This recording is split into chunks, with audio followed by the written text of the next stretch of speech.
صلی اللہ علیہ سیدنا محمد وآلہ الطاہرین ولعنۃ اللہ علی اعدائہم اجمعین۔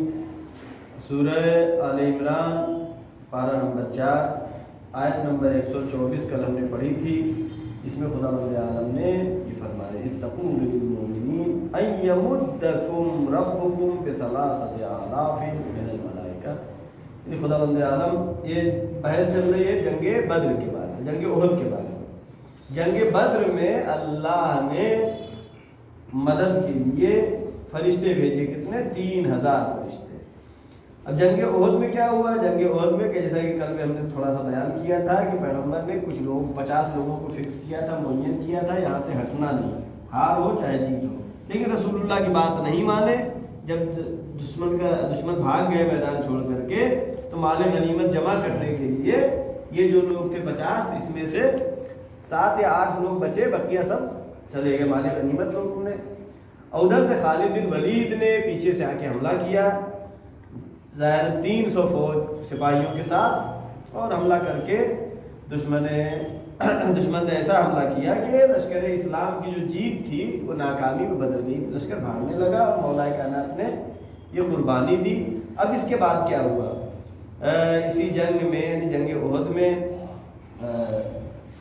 رسول اللہ کے چچا جناب حمزہ کی بھی شہادت ہوئی، مولا علی کو زخم لگے، تقریباً 60,000 جو مفسرین و مورخین نے لکھا ہے۔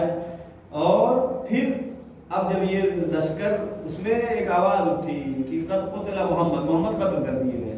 کچھ لوگ کہہ رہے ہیں کہ اس لیے بھاگ گئے کہ قتل ہو گئے، قتل ہو گئے لیکن اب تو اسلام تو ہے نا، رسول اگر شیطان نے آواز اٹھائی تھی وہ، لہٰذا بھاگ گئے میدان چھوڑ کر کے۔ اب یہ کفار مشرکین کا جو لشکر تھا چلا گیا کہ ہم جیت گئے، اب جا رہے ہیں۔ جانے کے بعد کچھ دور گزرنے کے بعد انہوں نے آپس میں بات چیت کیا، اب یہ فیصلہ کیا کہ جب اتنی ہماری جیت ہو چکی ہے، اب چلو دوبارہ حملہ کر کے ابھی اگر محمد قتل نہیں ہوئے ہیں تو ان کو قتل کر دیں گے، جتنے مسلمان ہیں ان کو ختم کر دیں گے اور سب کچھ برباد کر دیں گے، دین اسلام وہیں پر حصہ ختم ہو جائے گا۔ اب یہ بہت خطرناک مسئلہ تھا، جنگ میں ہار ہو چکی ہے، اکثر سپاہی زخمی ہو چکے ہیں، بہت سارے بڑے بڑے صحابہ پہاڑ پہ بھاگ گئے ہیں۔ اب جو دشمن نے وہاں سے حملہ کرنے کی دوبارہ پلاننگ کیا تو وہاں پر خداوند عالم نے رسول اللہ کو اور مسلمانوں کو یہ بشارت دیا، اور اس بشارت کے بعد یہ لشکر جو کہ زخمی لشکر تھا، رسول اللہ نے حکم دیا اور کہا، قرآن میں آیت ہے پڑھیں گے کہ تم نے رسول اللہ کے حکم کی مخالفت کیا ہے اس لیے تمہیں ہار ہو گئی، اب مخالفت نہیں کرنا، تقوی کے ساتھ آگے بڑھو اور تمہیں کامیابی ملے گی۔ لہذا اب جو لشکر نکلا دوبارہ مدینے سے، تو کون لوگ ہیں؟ زخمی لوگ ہیں، جن کو پٹی بندھی ہوئی ہے، مرہم بندھا ہوا ہے، کسی کا ہاتھ کٹا ہوا ہے، کسی کا پیر ٹوٹا ہوا ہے۔ یہ زخمی لشکر جب آگے بڑھا تو اس کا روب و دبدبا کفار و مشرکین پر اتنا زیادہ ہوا کہ وہ دوبارہ مدینے میں حملہ کرنے نہیں آئے، بلکہ وہیں سے مکے اپنا واپس بھاگ گئے۔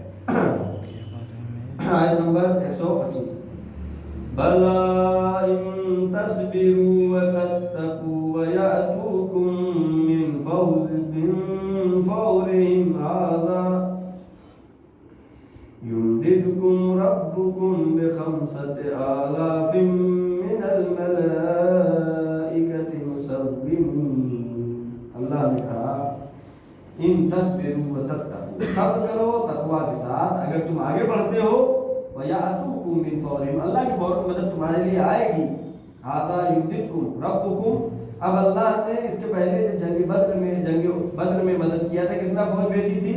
فرشتوں کی 3000۔ اس میں کتنی فوج ہے؟ يُمْدِدْكُمْ رَبُّكُمْ بِخَمْسَةِ آلَافٍ، اللہ 5000 فرشتے بھیجے گا، یہ تقویت کے لیے تاکہ پھر جائیں لڑنے جائیں۔ 5 آلاف من الملائکۃ مصومین، 5000 اللہ فرشتے بھیجے گا تمہاری مدد کے لیے، مصومین یعنی جس کی نشانی کے ساتھ ہوگا، جیسے فوج کے ساتھ ایک نشانی ہوتی ہے، نشانی اور علامت کے ساتھ اللہ تمہاری مدد کے لیے 5000 فرشتے بھیجے گا۔ لیکن یہاں پہ ایک اعتراض ہوگا کہ انسانوں سے لڑنے کے لیے اگر فرشتے آ کے لڑیں تو عدالت ہے، عدالت کے خلاف ہے، عدالت کے خلاف ہے، یا جو انسانوں سے لڑنے کے لیے جناتوں کا لشکر لگا دیا جائے، عدالت کے خلاف ہے. لہذا خدا تعالیٰ اس میں وضاحت کر رہا ہے 5000 فرشتے بھیجے، لیکن کس لیے بھیجے؟ آیت ہے اس کے بعد کیا ہے؟ وَمَا جَعَلَهُ اللَّهُ إِلَّا بُشْرَىٰ لَكُمْ وَلِتَطْمَئِنَّ قُلُوبُكُمْ بِهِ وَمَا النَّصْرُ إِلَّا مِنْ عِندِ اللَّهِ الْعَزِيزِ الْحَكِيمِ. دشمن سے بھی اگر لڑنا ہے تو خدا عالم بے عدالتی نہیں کرتا، اللہ اتنا عادل ہے. وَمَا جَعَلَهُ اللَّهُ، اللہ نے بھیجا جو 5000 فرشتے، کس نے بھیجا؟ إِلَّا بُشْرَىٰ لَكُمْ، تمہارے لیے بشارت کے لیے بھیجا. لِتَطْمَئِنَّ قُلُوبُكُمْ بِهِ، اس کے ذریعے تمہارے دلوں کو آرام ملے، تمہارے دلوں کو قوت ملے. لڑیں گے نہیں آ کر کے، یہ بشارت کے لیے ہے، دل کی قوت کے لیے ہے، تاکہ جا کے لڑو. وَمَا النَّصْرُ إِلَّا مِنْ عِندِ اللَّهِ الْعَزِيزِ الْحَكِيمِ. اللہ کی طرف سے مدد ہوتی ہے، اللہ کی طرف سے مدد جو ہے وہ عزیز ہے، خدا اور حکیم ہے، اس کی مدد قوت کے ساتھ اور حکمت کے ساتھ ہے. لہذا ایسا نہیں ہے کہ یہ فرشتے آ کے لڑے نہیں، بلکہ ایک روب کفار و مشرکین کے دلوں میں پڑا، جس کی وجہ سے وہ میدان چھوڑ کر کے بھاگ گئے. ورنہ اگر یہ زخمی لشکر اسلام اس دن آگے نہ بڑھا ہوتا اور کچھ قدم بڑھانا ہوتا مکے کی طرف، تو جو واپس آنے کا پروگرام بنا رہے تھے وہیں پر دین اسلام کا بھی خاتمہ ہو جاتا. لیکن اللہ نے کیا کہا؟ ہم نے بھیجا فرشتوں کو بشارت دے کر کے تمہارے دل کے اطمینان کے لیے. یعنی انسان کو خود کام کرنا ہے، اچھا کرنا ہے، برا کام کرنا ہے، رسول اللہ کے ساتھ رہنا ہے، رسول کے خلاف رہنا ہے، مولا علی کے ساتھ رہنا ہے، یزید کے لشکر میں رہنا ہے، سب انسان کو کرنا ہے. البتہ الہی مدد ہوتی ہے، الہی مدد کا انکار نہیں کرتے، لیکن ایسا نہیں کہ ہاتھ پکڑ کے لے جا کر کے کوئی علی کے ہاتھ میں تمہیں پہنچا دے گا، نہیں، خود سے چل کے جانا ہوگا.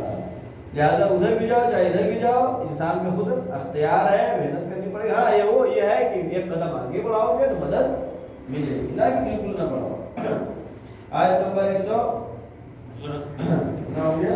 46 126 ہو گیا، 127.